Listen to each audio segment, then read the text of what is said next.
আমি সবজিগুলো কেটে নিয়েছি। আমি এর মধ্যে অল্প একটুখানি লবণ, পেঁয়াজ আলুটাও আমাদের ভাজা হয়ে গেছে। এবার নুন হলুদ দিলাম না। 5 মিনিট হয়ে গেছে, আমি ঢাকাটা খুললাম। মায়ের রান্নাঘর চ্যানেলে সবাইকে স্বাগত জানাচ্ছি। আজকে আমি বানাচ্ছি ঢ্যাঁড়স, আলু, টমেটো, পেঁয়াজ দিয়ে একটা খুব সুন্দর একটা, তো বেশি রুটি পরোটা লুচি দিয়েই ভালো লাগবে।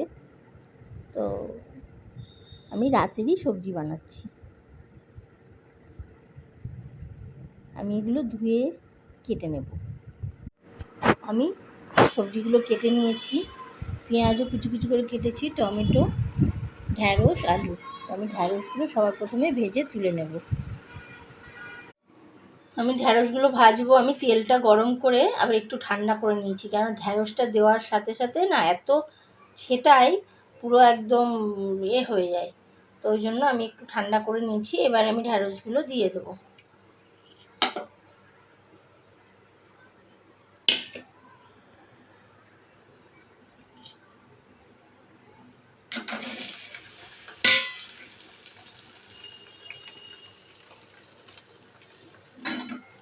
ঢ্যাঁড়সগুলো দিয়ে দিলাম। এবার আমি গ্যাসটা জ্বালিয়ে দেবো। জ্বালিয়ে আমি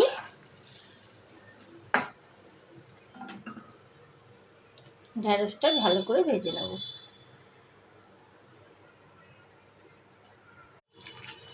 আমি এর মধ্যে অল্প একটুখানি লবণ দিয়ে দিলাম আর অল্প হলুদ দিয়ে দিলাম। এবার আমি ভালো করে এটাকে লাল করে ভেজে নেব।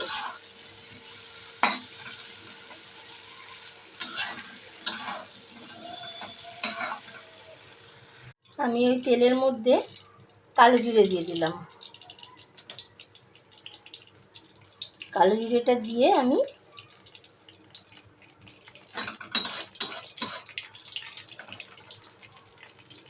এবার আমি আলুগুলো দিয়ে দেবো।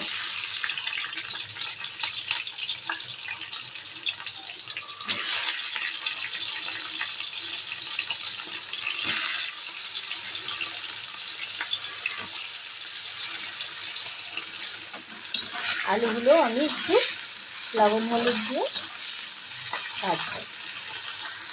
আলুটা আমাদের মোটামুটি ভাজা হয়ে এসছে। এবার আমি পেঁয়াজ কুচিটা দিয়ে দেবো। আমি এটা একদম মিডিয়াম সাইজের একটা পেঁয়াজ দিয়েছি।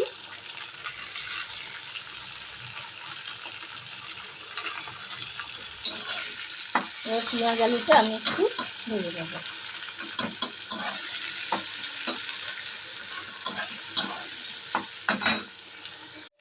পেঁয়াজ আলুটাও আমাদের ভাজা হয়ে গেছে। এবার আমি দিয়ে দেবো টমেটো।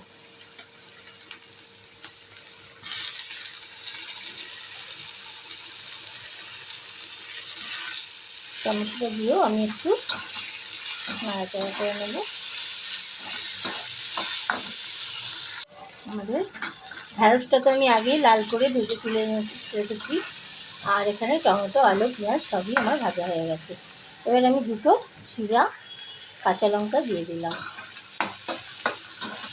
আমি ঢ্যাঁড়সটাও নুন হলুদ দিয়ে ভেজে রেখেছি, আলুটাও আমি নুন হলুদ দিয়ে ভেজে রাখলাম, আর আমি আলাদা করে নুন হলুদ দিলাম না। এবার আমি 1/2 কাপ জল দিয়ে দেবো। আপনারা পরিমাণ মতন জল দেবেন যাতে আলুটা সেদ্ধ হয়। আলুটা আমি এখানে ছোটো কাপের 1 কাপ জল দিলাম। এবার আমি গ্যাসটা সিম করে 5 মিনিটের জন্য ঢেকে দেবো।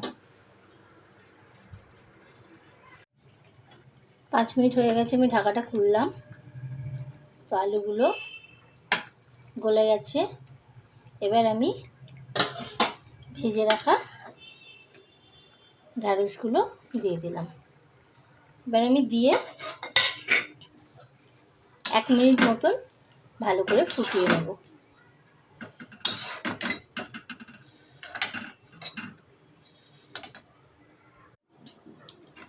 আমি ঢ্যাঁড়সগুলো দিয়ে ফুটিয়ে নিয়েছি ভালো করে। তো আমাদের ঢ্যাঁড়স আলুর তরকারি মোটামুটি রেডি। তো আমি নামানোর আগে, যেহেতু রাতে রুটির তরকারি, তো আমি অল্প একটুখানি মিষ্টি দিলাম। রুটির তরকারিতে একটু মিষ্টি না হলে ভালো লাগে না, তো যেহেতু আমি সবেতেই মিষ্টি দিই, জানি না আপনাদের ভালো লাগে কি না, তো আমি মোটামুটি সবেতেই মিষ্টি দিই। এবার আমি ফুটিয়ে এটা নামিয়ে নেব। দেখুন ঢ্যাঁড়স আলুর তরকারি একদম রেডি।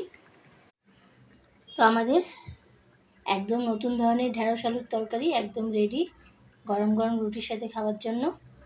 তো আশা করি এইরকমভাবে ঢ্যাঁড়স আলুর তরকারি আপনারা বানাননি, তো আমার রেসিপিটা ফলো করে অবশ্যই বানান। খেতে কেমন হয়েছে জানাবেন অবশ্যই। খেতে দুর্দান্ত হবে, রুটি দিয়ে একদম, রুটি দিয়ে দারুণ লাগবে খেতে। দেখুন এরকমভাবে বানান।